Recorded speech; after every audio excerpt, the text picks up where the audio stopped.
자, 두 번째 이제 시간은 우리 먼저 이제 이동주 그 시인에 대한 발표가 있겠습니다. 이제 우리 발표자와 토론자 선생님께서는 좀 나와 주시고, 발표자 토론자 선생님 행사 문의를 갖기 전에 이동주 시인의 따님이신 우리 이혜정 시인님께서 와서 어떤 회고의 말씀을 해주시겠습니다. 지금 조금 아까도 제가 이제 시인이라고 말씀드렸는데 이혜정 선생님께서는 지금 시를 쓰고 계시고 또 우리 문단에서도 중요한 역할들을 지금 맡고 계신 어떤 현역 작가이십니다. 여러분 박수로 맞이해 주시기 바랍니다. 이 어려운 시기에 이 어려운 일을 대산문화재단과 한국작가회에서 한다는 소식을 들었습니다. 아버지 이동주 시인의 딸로 살았던 날들이 17년인데 저는 이제 겨우 2번의 효도를 합니다. 첫 번째는 제가 시인이 된 일이고 두 번째는 오늘입니다. 감사합니다. 아버지는 평소에 모든 것을 버려야 시인이라고 하셨는데 아버지가 잘못 말씀하신 것 같습니다. 아버지 이동주 시인의 시가 이토록 오래도록 남아서 당신을 그리워하고 추억하는 분들이 많이 계시니까요. 역시 시는 영원히 살아있는 것임을 확인하게 됩니다. 당신은 서둘러 떠나셨지만 홀로 남아 시인의 길을 걷고 있는 저는 아버지가 너무나 그립습니다. 감사합니다.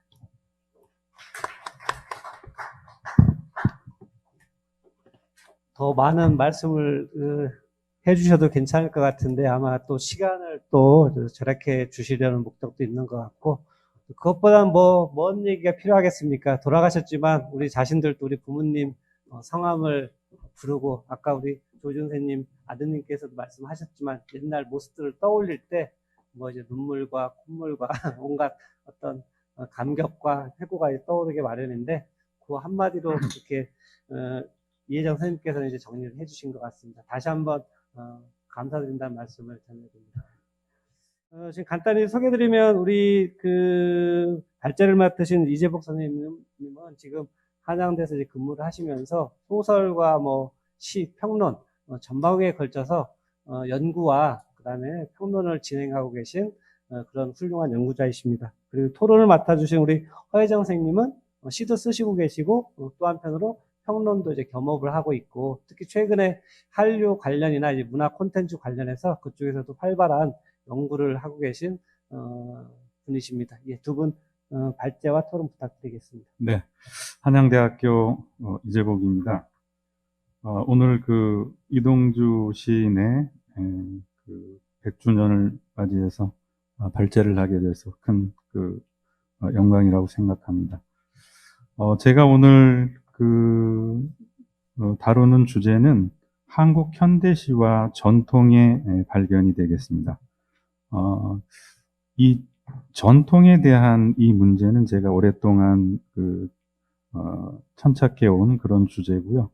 그래서 비단 오늘 이동주 시인의 시를 제가 이 전통의 맥락에서 발표를 하지만 사실 한국 문화 또 한국 어떤 예술 이 전반에 걸쳐 있는 미학적인 측면에 대해서 공부를 쭉 해오고 있고요.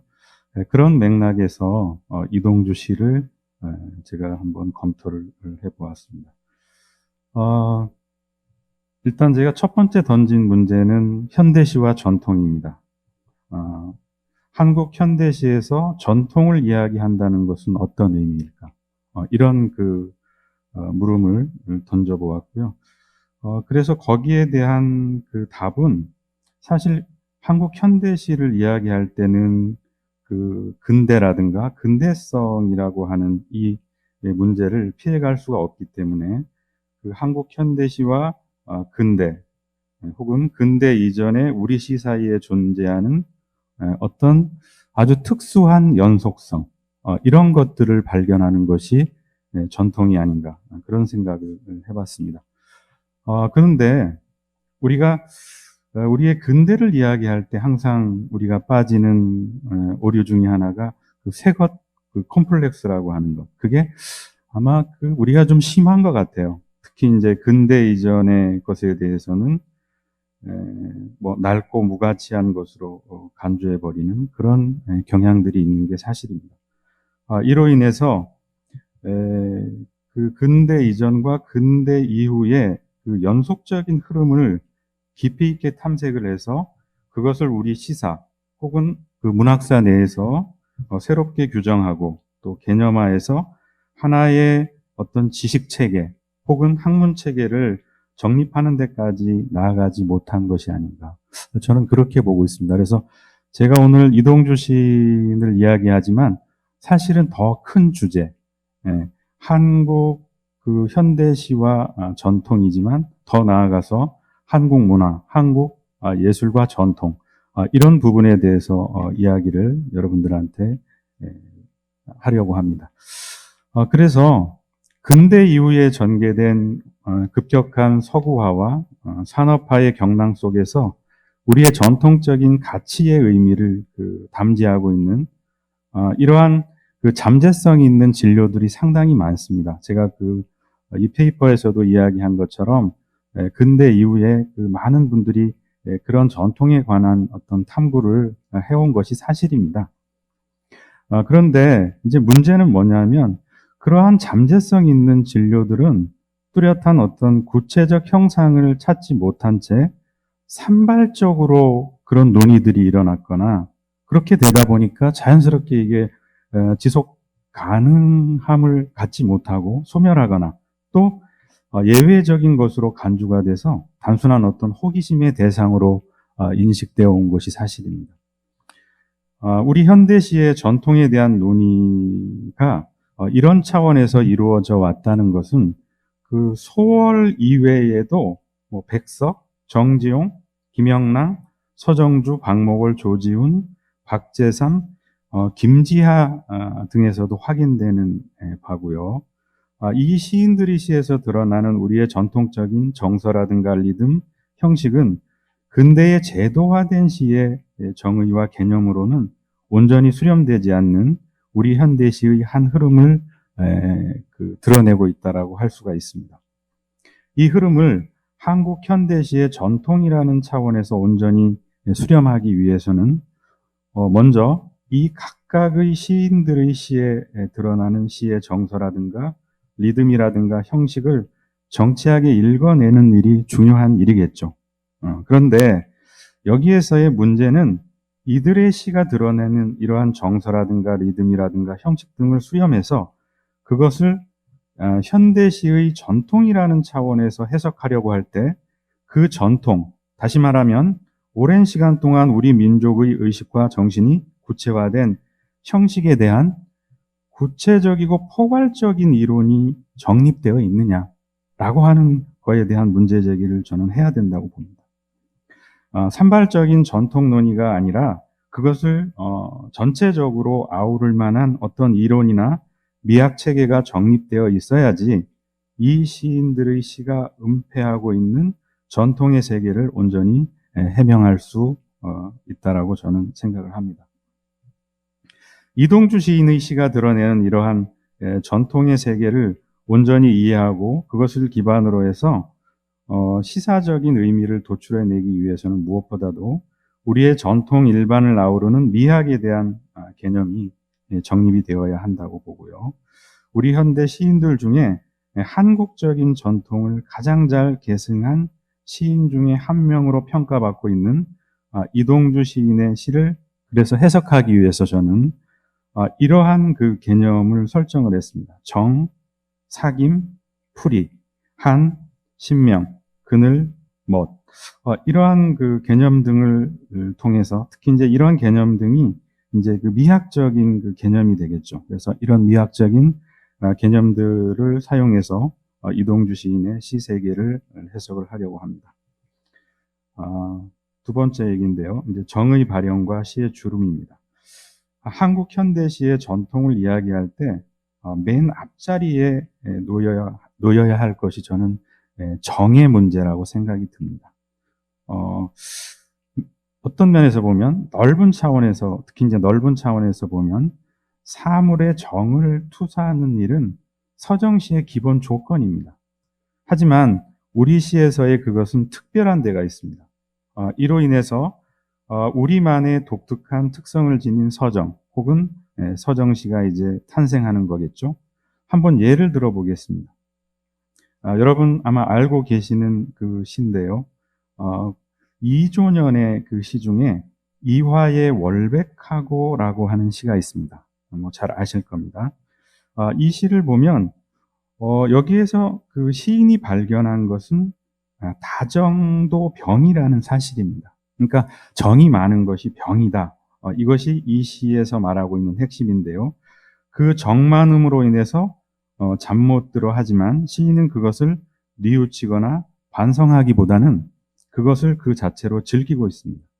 자신이 스스로 그것이 병인 줄 알면서도 그것을 즐기는 태도는 분명 일반적인 양상은 아닙니다.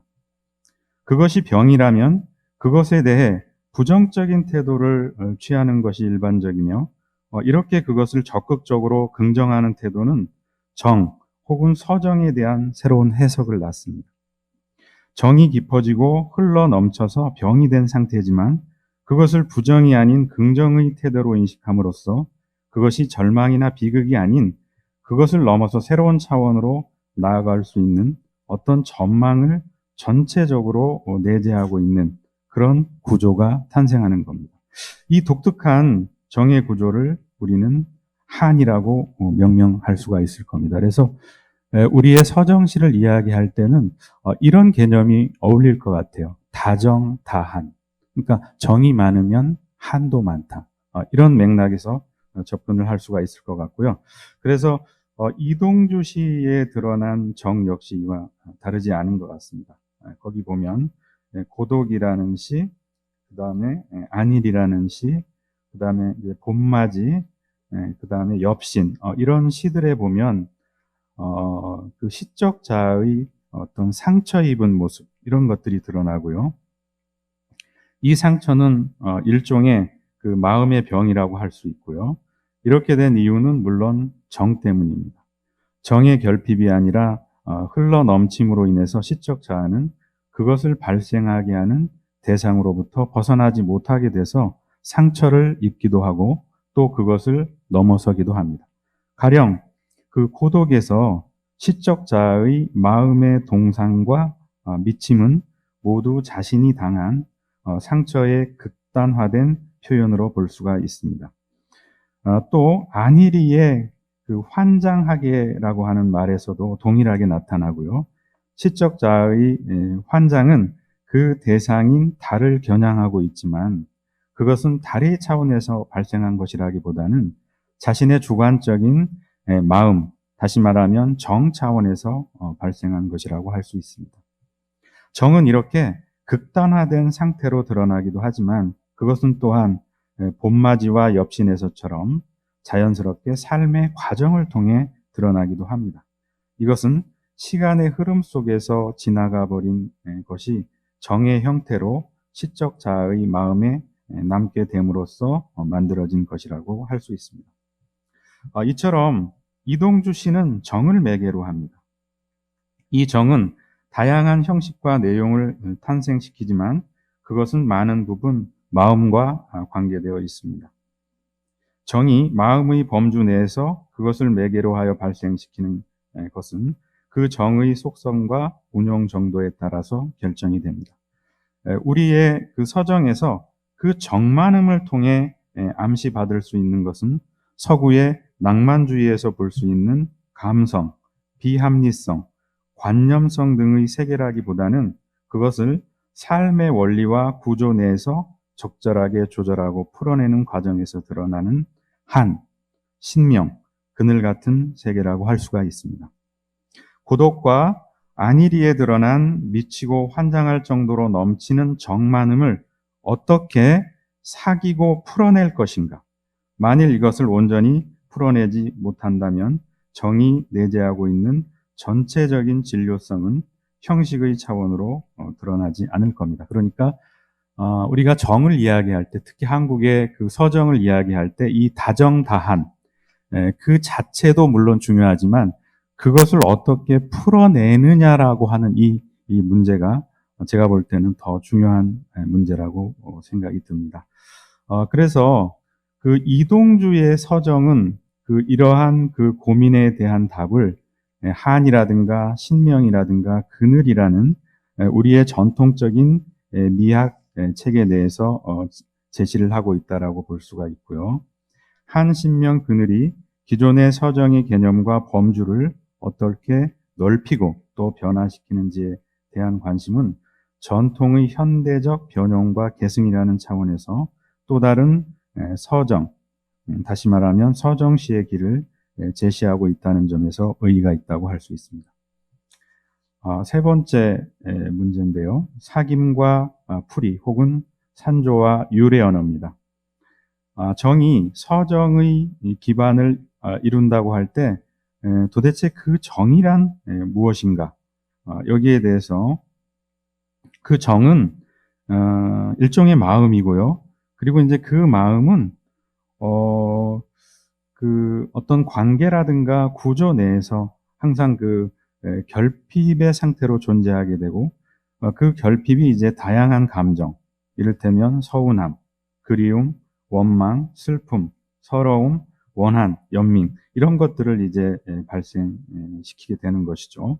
그래서 아까 제가 앞서서 말씀드린 것처럼 정이 많으면 상대에 대한 연민도 많아져서 어떤 자신의 공격성으로 상대가 고통받는 것을 원하지 않을 뿐만 아니라 그것을 못 견뎌 하는 것이 일반적인 현상이라고 할 수가 있습니다. 정이 많으면 마음의 주체인 내 안에서 그 상처를 견디면서 그것을 살아내야 하는 이런 구도는 독특한 심리 구조를 낳습니다. 정이 많은 것이 상처 혹은 병이 되는 이런 심리 구조란 이타성의 범주 내에 있으면서도 그것을 행하는 주체의 주관성이 강하게 작용하는 혹은 주관성의 범주 내에 있으면서도 그것을 행하는 주체의 이타성이 강하게 작용하는 역설적이고도 모순적인 구조라고 할 수 있습니다. 정이 많아서 병이 깊다는 것은 마음의 일정한 변화가 일어났다는 것을 의미합니다. 그 변화의 상태를 우리는 한이라고 할 수가 있고요. 이런 점에서 한은 정의 범주 내에서 발생한 독특한 심적 차원의 사건이라고 할 수가 있습니다. 하지만 그것을 발생하게 한 조건이라든가 그것이 지니는 특수한 성격과 다른 감정들과의 차이, 우리의 문화 자질로서의 아이덴티티 등에 대해서는 아직 구체적인 것이 밝혀진 것이 없습니다. 사실 이 한과 관련해서 제가 그 각주에서도 인용을 했지만 천희두 선생의 한의 그 구조 연구라고 하는 책이 있습니다. 그 책을 보면 이 천희두 선생은 한을 그 6가지 차원으로 나눠 놓고 있거든요. 뭐냐면 원원, 탄해, 정원입니다. 그러니까 원망하는 한, 원통한 한, 그 다음에 탄식하는 한, 슬픈 한, 그 다음에 어떤 뜻이 깊은 그 마음이 깊은 한, 그리고 무엇을 바라는 한. 이렇게 한을 6가지로 유형화를 해 놓고 있고요. 그리고 이런 한이 이제 그 탄해, 그러니까 원망스럽고 원통하고 그 다음에 탄식, 슬픔 같은 이거는 어두운 그런 어떤 그 검은 빛의 구조를 지닌 한이고, 그리고 그리고 무엇인가를 바라는 그런 원은 밝은 그런 흰빛의 어떤 구조를 지닌 한이다. 이렇게 해서 구조를 이런 식으로 이제 분석을 하면서 그 한을 이론론적으로 보아야 된다. 이런 그 견해를 피력하고 있는데요. 한과 관련된 논의 중에서는 제가 볼 때 가장 그 학문적인 어떤 그 미학적인 체계를 갖춘 그런 글이라고 생각이 듭니다. 그래서 한을 이야기할 때는 이 천희두 선생이 분석해 놓은 이것을 기반으로 해서 이제 많은 분들이 이제 이야기를 하고 있는 것 같아요. 자, 그래서 그 정과 한 혹은 정만음과 한만음 사이에는 이제 충분한 개연성과 함께 인가성이 존재한다라고 볼 수가 있고요. 그리고 정이 많아서 그것이 깊어지면 한으로 발전할 가능성이 높은 것이 사실이고, 정이 많다는 것은 그만큼 마음의 움직임이 많다는 것이고, 이렇게 되면 그것들 사이의 관계가 서로 복잡하게 얽힐 수 있습니다. 이 얽힘의 과정에서 마음은 이어지지 못하고 이제 맺히게 되는데, 이 맺힌 것을 이제 풀어내야 된다는 거죠. 그래서 한이 맺혀 있고 응축되어 있기 때문에 그것을 어떻게 풀어내느냐, 이것이 너무나 이제 중요한 것이 되겠죠. 그래서 그 이동주의 그 사연이라는 시에 보면 이제 그 서러움의 그 감정이 잘 드러나 있고요. 그런 오랜 삶의 과정에서 생겨난 이제 서러움을 뭐 불을 뿜고 팍팍한 삶의 과정에서 여러 감정들이 이제 맺히고 그것이 웅축되어 뭐 서러운 감정을 이제 낳게 된 것인데요. 그런 것들을 이제 자연스럽게 이제 풀어내는 일이 이제 중요한 것이 되겠죠. 거기 풀어내는 이제 방법으로서 이동주 시인이 택한 것. 다시 말하면 그 한을 풀어내고 그 한을 어떻게 삭히느냐라고 할 때 그 삭힘의 방법을 이동주 시인은 산조에서 찾고 있습니다. 그러니까 맺힘, 한을 사귀고 풀기 위한 시인의 방식은 이제 산조가 되는 거죠. 그래서 한이 독특한 우리의 정서라는 점을 감안한다면 그것을 사귀고 푸는 방식으로 이 시인이 택한 산조, 이것은 굉장히 멋스러운 선택이라고 하지 않을 수가 없고요. 시인이 사귀고 풀려고 하는 것은 마치 물레로 감은 어혈처럼 얽혀있고 맺혀있는 그런 감정입니다. 이 그 감정, 다시 말하면 이제 시인은 그걸 강산이라고 했는데요. 이 강산이 어혈로 이루어졌다는 것은 세계를 하나의 흐름으로 인식하고 있다는 것을 말해줍니다.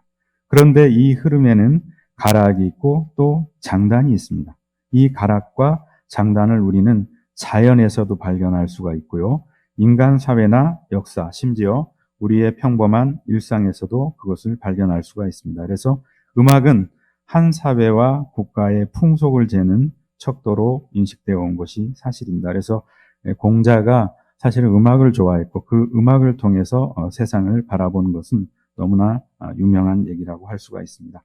그래서 그 뒤에 이야기는 그 산조에 관한 이야기입니다. 그래서 이동주 시인이 그런 산조라고 하는 그런 음악을 통해서 어떻게 그 한을 사귀고 있는지 그런 것에 관한 그 논의가 되겠습니다. 네 번째입니다. 신명 혹은 공능의 감각입니다. 이동주의 시가 맺힘, 사김, 풀이라는 한의 구조를 드러내고 있다는 것은 우리 현대시의 전통과 관련해서 시사하는 바가 큽니다. 이러한 한의 구조는 고대 우리 시가로부터 이어져 온 한국적인 정서를 잘 드러내고 있을 뿐만 아니라 이것을 통해서 서구의 근대적 개념하에 정립된 우리 현대시의 구조의 일정한 기랑 관계를 유지하고 있다고 할 수가 있습니다. 그런데 우리가 여기에서 간과하지 말아야 할 것이 있습니다. 비록 한이 한국적인 정서이고 우리 시 고유의 아이덴티티의 정립의 발생론적인 근거를 제공하고 있기는 하지만 그것만으로는 이 논의를 종결할 수가 없습니다. 이게 이제 우리 그 서정시를 이야기하면서 특히 이제 한을 이야기하면서 우리 그 연구자들이 범하는 가장 큰 그 한계, 오류 중에 하나라고 저는 생각이 들고요.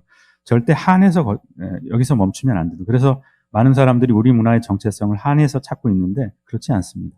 잘못된 거고요. 한을 넘어서는 또 다른 세계가 존재한다는 거예요. 그게 뭐냐? 그게 바로 신명입니다. 그러니까 이 신명이라고 하는 것은 한을 전제해야 되는 거고. 그래서 그 한을 어떻게 풀어내고 사귀고 이제 식임을 하느냐.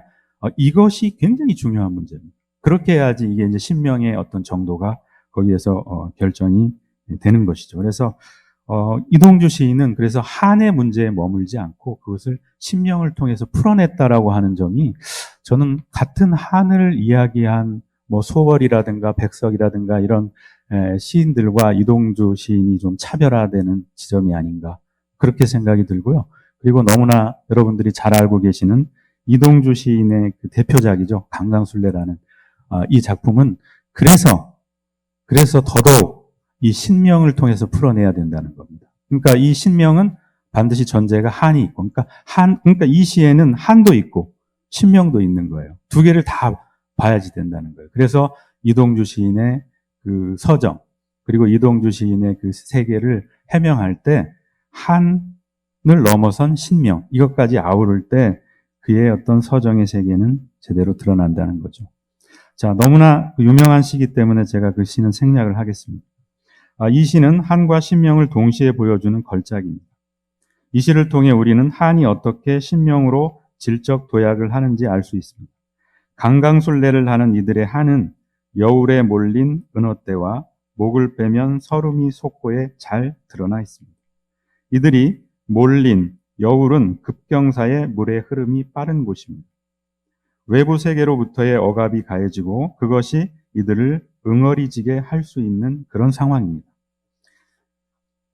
그래서 응어리진 것은 그것을 사귀고 풀어야 하는데 그것의 구체적인 행위가 바로 목을 빼는 것입니다. 안으로 응축되어 응어리진 서름이 목을 빼자 솟구쳐 오릅니다. 한풀이가 이제 시작되는 거죠. 하지만 목을 빼는 행위만으로 그 한을 온전히 풀어내고 여기에서 더 나아가기에는 한계가 있습니다. 맺힌 한을 사귀고 풀어 신명으로 나아가기 위해서는 보다 적극적인 방식이 요구된다고 할 수 있습니다. 맺힌 한을 사귀고 풀어 신명에 이르기 위한 방식으로는 말, 노래, 춤이 있습니다. 하지만 그것을 말로 풀 때, 노래로 풀 때, 그리고 춤으로 풀 때 그 정도는 다릅니다. 그 정도는 말보다는 노래, 노래보다는 춤일 것입니다. 또한 그것은 말과 노래, 노래와 춤, 춤과 말일 때의 말, 노래, 춤을 함께 할 때 그 정도가 다릅니다. 이 방식 중에서 가장 그 강도가 큰 것은 말, 노래, 춤을 함께 할 때라고 할 수 있습니다. 그런데 말, 노래, 춤을 함께 할 때는 그 함께하는 방식과 더불어 우리가 간과하지 말아야 할 것은 그것을 혼자 할 때보다 여럿이 함께 할 때 신명의 정도가 배가 된다는 사실입니다. 이런 점에서 보면 강강술래는 신명을 위한 최적의 방식이라고 할 수 있습니다. 강강술래는 말, 노래, 춤이 모두 동원된 그런 행위일 뿐만 아니라 그것을 여럿이 함께하는 놀이이기 때문에 신명을 위한 최적의 조건이 갖추어져 있을 뿐만 아니라 그 신명이 인간의 차원을 넘어 천지의 차원 내에서 발현된다는 점에서 심원함과 심오함을 더해줍니다. 천지의 신이 강강술래를 하는 이들의 몸에 내려 그 기운을 활동이 이루어질 때 그것은 신내림의 경우처럼 망하와 황홀경에 빠져 광폭한 몸짓을 불러일으키게 합니다. 그래서 시에서 뛰자 뛰어나 보자. 뇌 누리에 태푸가 감긴다. 12발 상모가 마구 돈다. 그리고 기폭이 찢어진다. 갈대가 쓰러진다 등이 바로 그 광폭한 몸짓의 구체적인 표현이라고 할 수 있습니다. 이 정도까지 신명이 오르면 그것은 일종의 이제 난장판이 벌어지는 겁니다. 그러나 그것은 극단적인 무질서만을 의미하는 것이 아닙니다. 여기에는 무질서 속의 질서, 다시 말하면 그렇다와 아니다, 드러난 차원과 숨겨진 차원의 이중적이고 중충적인 원리가 작동하고 있습니다. 이들이 광폭하게 강강술래를 하고 있지만 이들이 그리고 있는 것은 둥근 원입니다. 둥근 원은 소리와 배제의 원리가 아니라 융화와 포용의 원리를 기반으로 합니다. 각자의 개체성을 존중하면서 그것을 전체 차원에서 아우르는 것이 바로 둥근 원이 내포하고 있는 세계입니다. 이것은 강강술래의 신명이 천지 신명이기 때문에 그것을 행하는 이들의 내면에는 천지 혹은 우주 만물의 시간이 흐르고 있고 이들의 동작 하나하나에 신명이 밖으로 나아가기도 하고 또 들어오기도 하면서 끊임없이 활동하는 무의 공간을 형성합니다. 바로 이러한 강강수월래의 이런 존재성은 사실은 이게 우리의 전통 문화 양식하고 거의 같습니다. 굿이라든가 판소리라든가 탈춤이라든가 사물놀이라든가 민요라든가 이런 거하고 이게 공통점이 있습니다. 그래서 제가 그 한국 문화 혹은 예술의 미학을 이제 정체성을 찾을 때 이걸 단순히 어떤 시라든가 뭐 소설이라든가 여기에서 찾지 않고 이렇게 굿이라든가 판소리라든가 민요라든가 뭐 안일이나 뭐 산조라든가 아니면 뭐 사물놀이라든가 이런 문화 양식에서 함께 우리 그 민족의 아이덴티티가 어디 있느냐라고 하는 것을 찾아서 어떤 미학적인 것을 정립하려고 하는 그런 시도를 한 이유가 바로 여기에 있다라고 할 수가 있습니다. 그래서 강강수월래는 단순히 어떤 한풀이의 노래도 아니고 또 그것이 어떤 갑자기 어떤 신명이 생겨난 것도 아니고 이런 한의 어떤 오랜 어떤 사귐의 과정을 통해서 드러나는 그런 지극히 한국적인 그 행위가 아닌가 그렇게 생각이 듭니다. 그래서 이러한 한국적인 그 행위를 뭐 조동일 선생 같은 경우에도 그 서구의 카타르시스라든가 인도의 라사를 신명하고 비교해서 한국적인 아이덴티티를 찾고 있는 점, 이제 그런 점들이 끊임없이 우리 연구자들을 중심으로 해서 이루어져야 하는 것이 아닌가 그런 생각을 해봤고요. 그리고 이제 마지막 결론이 되겠습니다. 제가 이동주의 시세계를 정, 한, 신명의 차원에서 살펴봤어요. 그래서 그의 시에는 이러한 일련의 흐름이 일관되게 이어지면서 하나의 독특한 미학을 형성하고 있다라고 이제 제가 본 것이죠. 이런 점에서 이제 이동주 시는 매력이 있어요. 그의 시에서 정, 한, 신명은 우리가 억지로 이것에 대한 개념이나 이론의 틀을 만들어서 도출해낸 세계가 절대 아닙니다. 그의 시는 이 흐름들을 온전히 담지하고 있고요. 그리고 시인이 이것을 자신의 삶 속에서 그것을 몸으로 느끼고 인지하고 그리고 이해하고 판단한 것이 바로 정, 한, 신명입니다. 이런 점에서 그것은 우리의 집단 무의식 속에 은폐되어 있는 아키타입이라고 할 수가 있습니다. 그러나 이동주의 시 혹은 우리 서정시의 미학을 정립하는데 정한 신명의 개념들로 충분할까요? 여기에 이제 제가 이제 우리 서정과 관련해서 던지는 또 두 번째 이제 질문입니다. 그렇지 않다는 거예요. 어떤 관점을 선택하느냐에 따라 다르긴 하지만 이 개념들을 하나의 연속선상에서 파악해온 저간의 사정을 이제 제 논의를 되돌아볼 때 무언가 미흡함이 남아있는 게 사실이에요. 정도 그렇고 신명도 그렇지만 하는 이미 뭐 독립적으로 이제 제각각 많은 그 논의들이 이루어져 왔잖아요. 그렇죠? 그렇기 때문에 이런 의문이 지적 과잉으로 비칠 수도 있습니다. 하지만 이런 것들 사이의 관계라든가 개념에 대한 깊이 있는 탐색을 통한 미학체계의 정립은 제가 볼 때는 전혀 이루어지지 않았고요. 뭐 좀 심한 말로 하면 우리의 전통에 대한 논의는 질이 멸렬하다. 저는 이렇게 생각을 합니다. 정한 신명은 정의 발현에서 생성된 것들이고요. 그 정이 내적 응축을 지향하면서 한이 맺히고 그것을 사귀고 풀어 신명에 이르는 흐름이 여기에 있음을 살펴보았던 것이죠. 그런데 여기에서 우리가 한 가지 간과한 것이 있습니다. 정에서 한에서 신명으로의 흐름을 가능하게 한 것이 무엇인가 하는 점입니다. 시인 혹은 강강술래를 추는 사람들을 신명에 이르게 한 힘은 이들 안에 있다는 거죠. 그래서 저는 이들 안에 어떤 힘들이 이들을 이렇게 신명나게 했을까? 그래서 제가 가지고 온 개념이 이 동학에서의 수훈 선생의 직이라는 개념입니다. 저는 동학을 절대 종교로 보지 않습니다.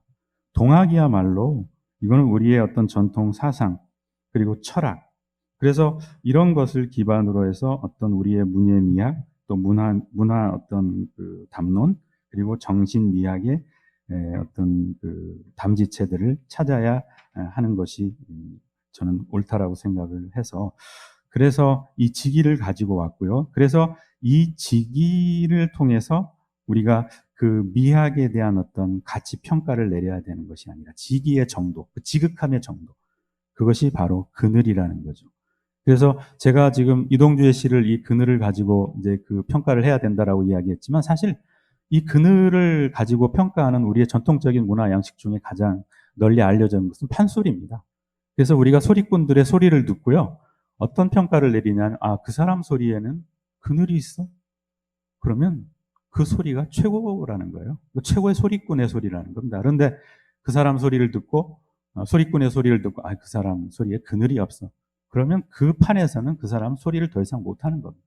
그래서 이 그늘이라고 하는 관점을 통해서 그 미학의 어떤 정도를 우리에게 가늠해 보는 것이 어떠냐. 그래서 그늘이 우주를 바꾼다라고 하는 이 직이론을 제가 가지고 온 거고요.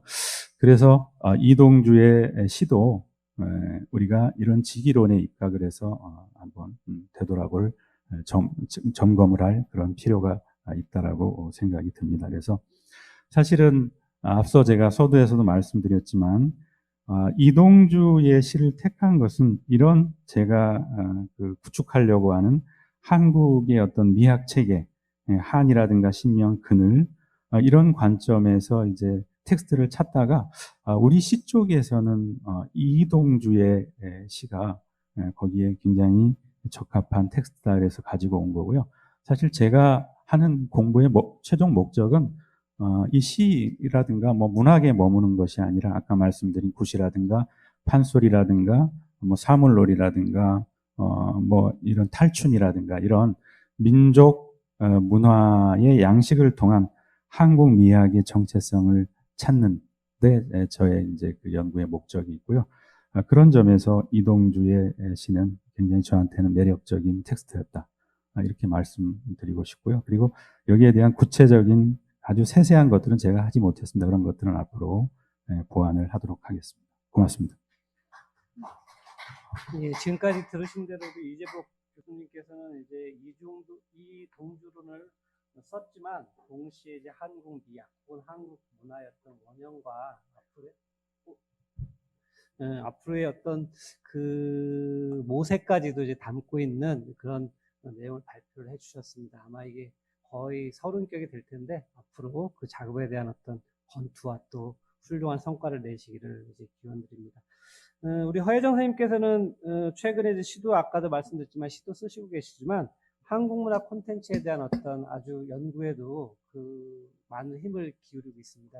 특히 처용 설화와 관련돼서 처용 문화가 어떤 루트들을 통해서 또 혹은 신라에서 또 현대까지 어떻게 또 전승되고 있고 또 변형되고 있는가지 그런 연구를 많이 해오고 계신데 아마 이런 점에서 우리 이재복 선생님의 어떤 한국 미학, 한국 문화의 어떤 정서 책에 대해서 또 나름대로 질문도 많을 것 같고 또 날카로운 토론도 해주실 것 같습니다.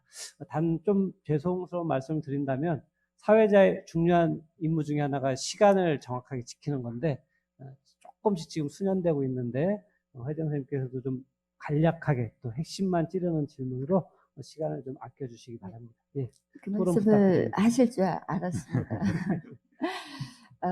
제 토론문이 너무 길거든요. 그래서 문득 떠오른 말씀을 드리겠습니다. 사실 발표하시는 중에 제가 드리고픈 질문에 관한 답변을 이미 받았습니다. 감사드리고요. 그 해반기에 이제 합동 시집 이런 시집 발간을 하면서 활동을 시작했던 해반기 시인들의 그 자의식이 굉장히 복잡한 것 같아요. 보통 50년대 이제 시집을 몇 권 내고 한 60년대까지는 활동을 해도 7, 80년대 좀 소강기를 거치는 경우가 많이 있거든요. 근데 이동주 시인의 경우도 예외가 아닌 것 같습니다. 그 문제가 뭘까? 결국은 자신이 처음부터 출발했었던 그 창작에 대한 어떤 선택, 자신이 무엇을 가지고 밀고 나갈 것인가, 어느 시인이나 가지고 있는 고민을 하기 때문일 것이다. 그 질문에 그 첫머리에 놓인 것이 저는 확연하게 이동주 시인의 전통이라고 생각이 돼요. 이것은 이제 첫 작품, 데뷔작부터 엿볼 수가 있는데요. 사실은 그 이동주 시인의 그 데뷔작이 문예지에 발표가 됐었죠. 추천작으로 나온 작품이 있는데 이 추천작의 작품명이 곧 시집의 제목이 될 정도로 시인이 그 이후에 작품을 묶으면서도 굉장히 중요하게 다루어지는 시세계거든요. 근데 이 문예라는 그 잡지가 굉장히 중요한 의미가 있는 잡지인데 해반기에 굉장히 많은 문학 논쟁들이 벌어지죠. 근데 그 속에서 이 문예라는 것은 전통이라는 것, 이것이 굉장히 중요한 담론으로 다시 한번 부각되게끔 중요한 화두를 던진 잡지입니다. 가장 대표적인 그 기획들이 많이 있지만 하나 떠오르는 예를 들자면은 엘리어트의 그 전통과 개인의 재능이라는 아티클을 소개를 하면서 그 이후에 그 논의에 바탕한 직접적인 논의를 미단이라든지 여러 논자들이 펼쳐나가거든요. 그래서 전통론에 관해서 아주 응집력이 있는 그런 논의들을 내놓는 잡지입니다. 근데 저는 여기서 계신데 논의 중에서 정말로 중요한 논의가 있다라고 생각이 되는 게 우리가 근대시, 현대시, 뭐 모던하다, 현대라고 할 때 항상 지성, 지 이런 말을 빼놓지를 않는데요. 그 지라는 말이 사실 최재서 선생의 번역 이후에 우리에게 좀 잘못 자리 잡힌 부분이 있어요. 그러니까 지성이라는 것이 우리가 인텔렉트 개념으로만 좀 이해가 되어 있는데 실제로 그 지성의 개념이 엘리어트의 개념으로 보면은 예지, 약간 독지의 개념에 가까운 것이거든요. 근데 그런 점을 지적을 하고 있는 이가 바로 미당입니다. 미당은 그 어떤 근대에 있어서의 지성 개념을 예지로 명확하게 파악을 하면서 그 예지를 담고 있는 시들이 있다. 그 시들의 한 예로서 이제 소월이라든지 이런 그 조지훈 선생이라든지 굉장히 빼어난 한국사의 시인들, 영랑이라든지 이런 시인들을 거론하면서 그네들의 그 선집을 묶어내기도 하고 그러면서 그네들의 시에서 빼어난 그 운율, 율격 이런 것들을 건져냅니다.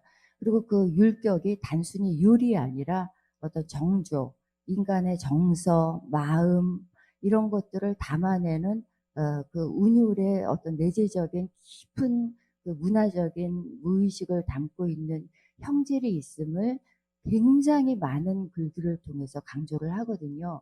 그리고 그것을 통해서 한국의 어떤 전통이 있고 그 한국적인 미 그것이 더 나아가서는 어떤 동양적인 거대한 문화적인 이 그 어떤 지방까지도 엿볼 수 있는 무언가가 있다 이렇게 주장을 합니다.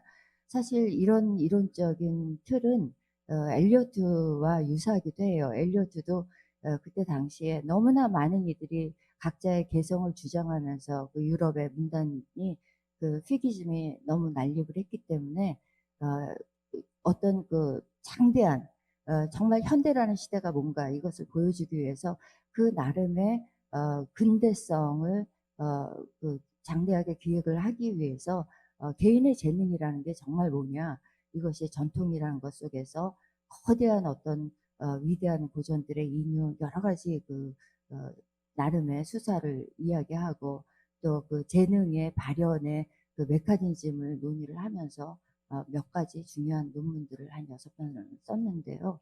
이런 논의들이 이미 해방기에 이루어졌고 그 지면이 중요하게 다루어지던 그 시기에 이미 시인으로서 46년도에 시집을 발간하고 시인으로서 확고한 자의식이 있었던 이동주 시인이 데뷔를 했었던 것이죠.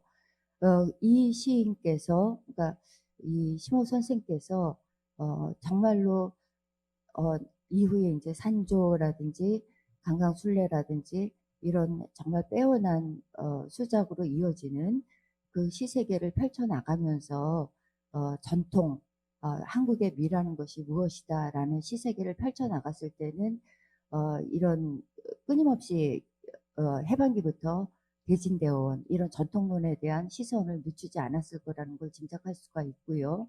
또 하나는 이 문예라는 잡지가 끌고 갔던 그 전통론의 맥락에는 이미 20년대, 30년대에 굉장히 많은 한국에 쓸려 들어온 그 문예 사조라든지 많은 유파들의 그 논쟁 속에서 배태되어 온 수많은 빼어난 그 천재들의 논의, 그네들의 논의 속에서 걸러진 정수 같은 논의들 속에서 합의된 어떤 그런 논의들이 자양으로 스며 들어와 있습니다.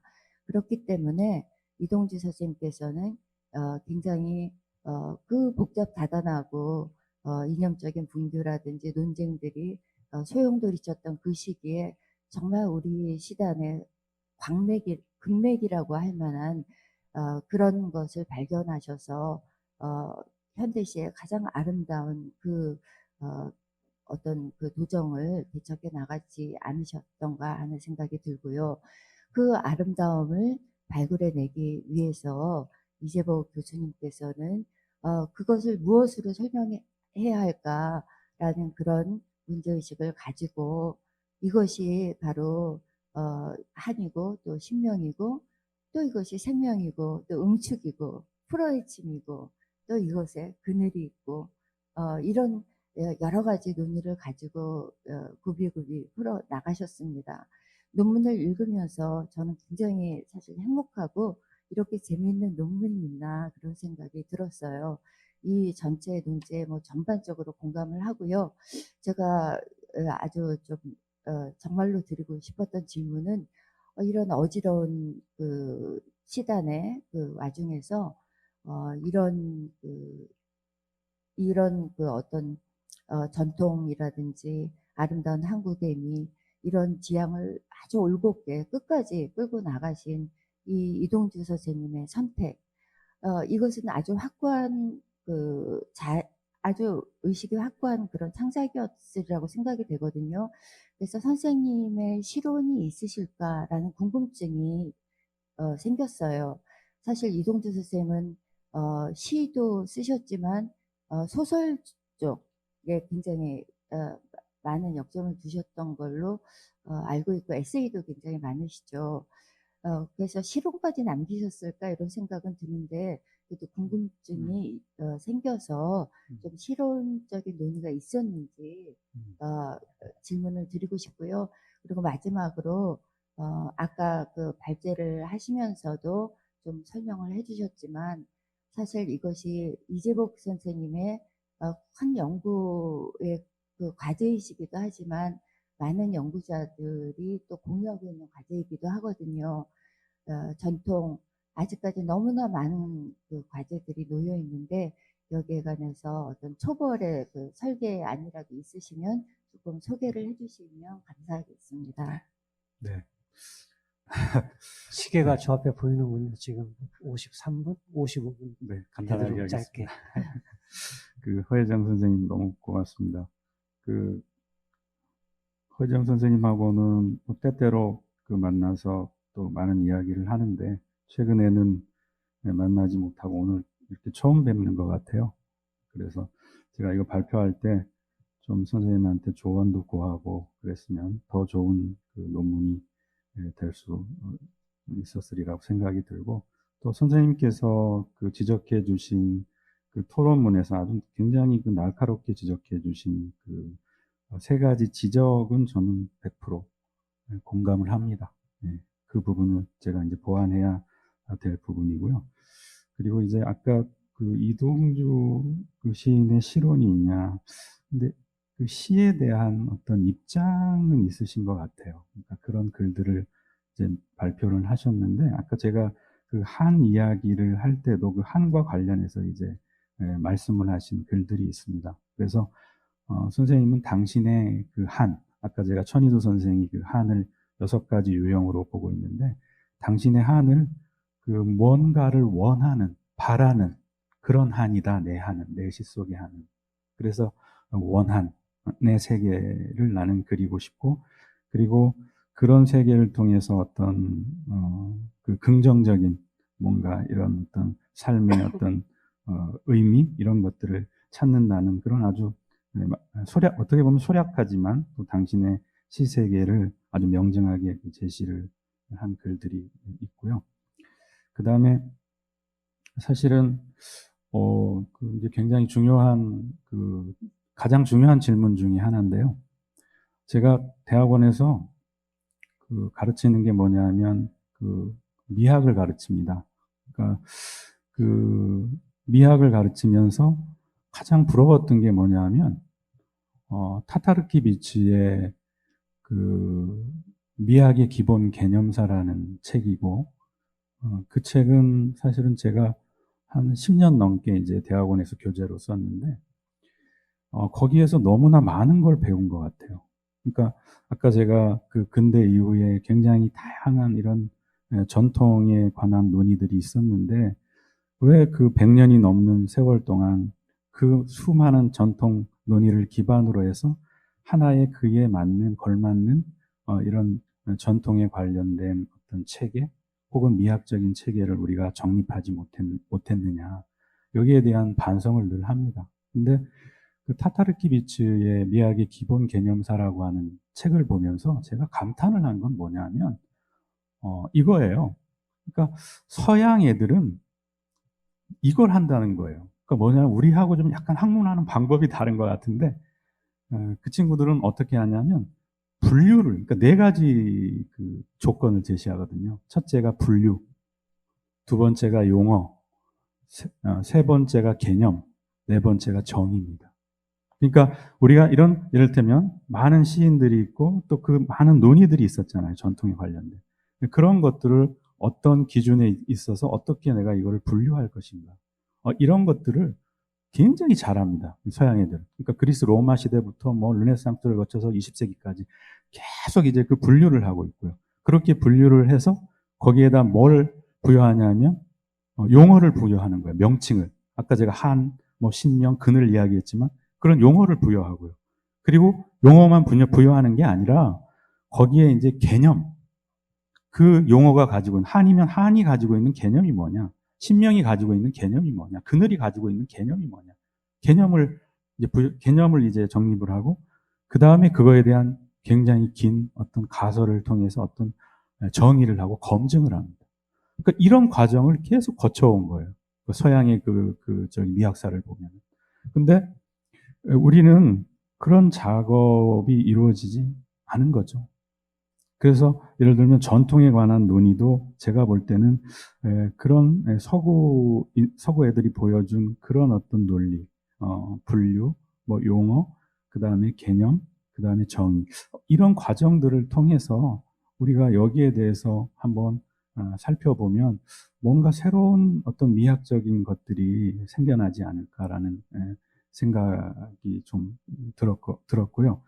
그래서 한과 신명과 그늘, 이 사이의 연관성, 그런 것들을 통해서 큰 어떤 우리의 그 전통적인 미학 틀을 일단 정립을 해놓고, 그리고 이제 그 세부적으로 들어가서 이제 그 좀 세세한 것들을 들여다보고, 그 다음에 이제 서양의 뭐, 예를 들면 그 미학과 좀 비교를 하는 그런 순서를 밟아가야 되지 않는가. 그런데 재미있는 거는 중국도 우리하고 비슷해요.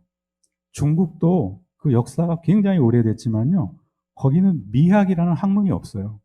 그러니까 미적인 거는 굉장히 많은데, 미학이 없어요. 그래서 최근에 그 중국 미학을 정립한 사람이 이제 장파 교수인데, 이 장파 교수가 그 중국 미학을 쓴 것이 20세기 후반입니다.